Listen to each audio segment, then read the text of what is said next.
So, next, what's the next thing that keeps coming up on your weekly calls that you're like almost tired of saying at this point? Yeah, the next thing is how do you relate the text with the images? So people will get this beautiful image and then they'll put a bunch of text on top of it and it covers up the people in the background. It covers up the main subject of the background. And this is especially problematic on mobile because you have limited real estate on the actual screen, right? So you might have this image that looks great on desktop and the text looks okay as it interacts with the image, but when it comes to mobile, it's right on top of it, and either it's contrasting and it you can't really read the text, or your background covers up the image and the image is useless. So we'll talk maybe on the next mistake about mobile versus desktop. But for this, what I'm talking about is making sure that you have maybe a column that's offset to the right or to the left, and then having that column be transparent a little bit so that you can still see through to the background, but that the text has a nice contrast. Especially white text on a darker background works better, generally speaking, on a hero section. I know, Igor, you do dark backgrounds in light text, so your testing is a little Yep. different. But what I tend to see for our coaches and service professionals that we serve as Elite Pages folks, they like to see that the brighter text is just easier to read on the bigger sections. Regardless of which way you go, just make sure that you can see it and that you can see the image so that it plays a role. So that also means that when you choose an image, try to choose an image where the subject matter is off center, either off to the left or off to the right, so that you can have a column off to the left or the right in the opposite way, and still be able to see both of them play together. Because if you don't, then you're basically sabotaging the importance of that image and how it plays along with the text. Yeah, this is the part of developing landing pages that I was never a fan of. Like honestly, it's just something that never excited me to, move components around where I had to like spend time to do it.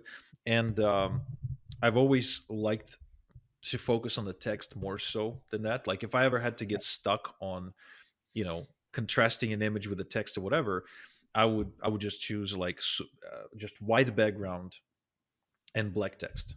Like I would just default to that. Now Yep. I have a team, so I can experiment with different styles and all sorts of stuff. But when I started out, it was just white or light background, dark text. Let's go. Just let's focus Yep. on the copy. Let's have the copy carry the page. Yeah. And I think this is an important part as well, because I'm telling you things of what I see as mistakes, but I often will see people who are further along in their journey. Yourself, as a great example, a mutual friend of ours, Matt Basak, is another example who has the ugliest landing pages in Yeah, that's right. traditional style, but it's white background, text, maybe a video, and that's it. Right. And those can convert extremely well. And so, what I want to emphasize about what Igor is bringing up and what I'm saying to you is that you want to make sure that you're focusing on what actually does convert. And don't think that you have to have this really beautiful looking page to represent your brand and your business, because it might look great, but does it convert? You always have to ask that question. So, looking at your stats and seeing a conversion rate of like 12% on an opt in page, you should not be settling for that. You should not be excited about that. That's better than a website opt in rate. But when it comes to landing pages, you should be at 40, 50, 60%, depending on where your traffic's coming from and all that kind of stuff. And maybe even, it can be even higher. And so, what's beautiful about my Royal Elite pages, one of many things that I love, is I get to see inside of Igor's account. I get to see inside of Matt's account, all these other people. And when I come across a page, I have a little Chrome extension that like brightly lights up purple with our icon to let me know it's a Lead Pages page.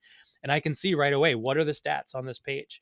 And I'm always amazed that despite all the things you can do with landing pages, that sometimes the simplest page with effective copy can be the thing that converts the best. So don't discount that idea of having a page that is super plain and boring because it might convert better than anything else you could put together with all the design skills in the world.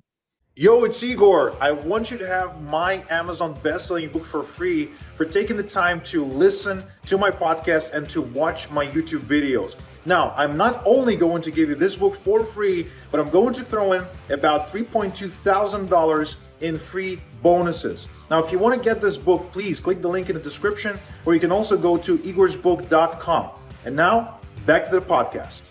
Especially if you see a similar page over and over again. Yep. It's not as obvious today as it used to be 10 years ago, where Frank Kern came up with a capture page template and everyone all of a sudden was using it. Yep. But if you're following someone like Matt Basak and you see that once or twice a month he'll use that page, but the headline will be different, right? Or something like that, that that's his go-to template, and Yep. there is a reason for that. So yeah, absolutely. And some of these can truly be ugly, but they win. Like, oftentimes when I do these tests, ugly versus non-ugly, I honestly still haven't had a beautiful page outperform an ugly page if the copy was the same and the traffic was the same. Mm. At best, they're equal, but for almost every time, for me, it's the ugly page that wins. Yep. um so so this is, I guess, it's in a way I'm throwing a rock at web designers, and I do apologize for that if there's any web designers listening.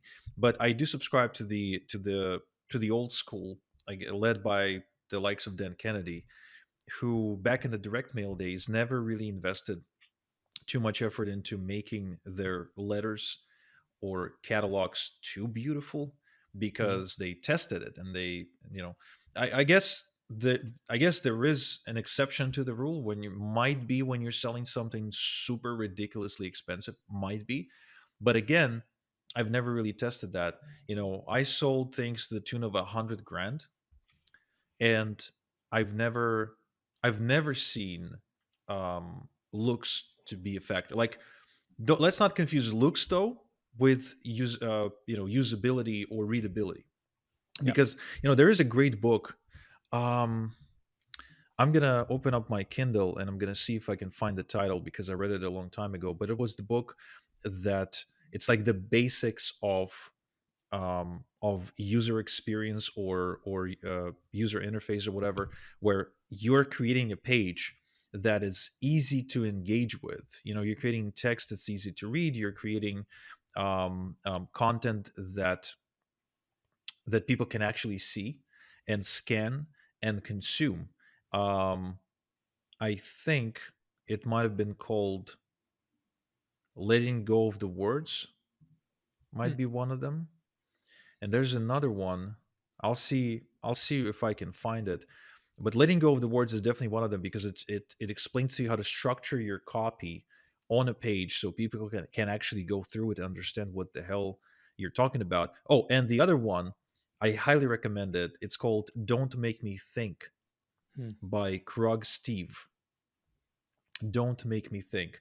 So both of these books are great if you're getting into the world of creating pages of any kind, because it gives you the basic rules, the checklist, if you will, for putting together a page that a viewer will land on and not want to, like, run away from.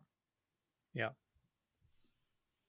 Yeah, those are both really good. And I think one of the key things here that I would want to encourage you to do is just make sure you're testing things out, paying attention to the data that you're getting from your specific pages that you're running. So, running a split test using lead pages or whatever tool you might happen to use can make that super easy so that you don't have to guess which one is going to be better. You can actually test it out with real traffic and see which one's working the best for you. Yeah, speaking of testing, by the way, another thing that I like about Lead Pages is that you got built-in tracking, which means you don't need third-party tracking to do some like software to do some basic tracking, like opt-in rates and sign-up rates. You also have an email delivery system, which means if somebody opts in to receive like a bribe or whatever, the system can actually deliver it, and you can store the leads, which is great. And at the same time, which is a feature I definitely value most, is you integrate with pretty much anything.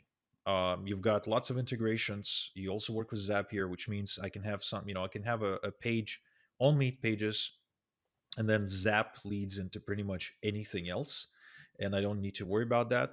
So at this point, I think I've used Lead Pages for like lead gen campaigns, events, agency, all sorts of stuff. So it's definitely comes highly recommended.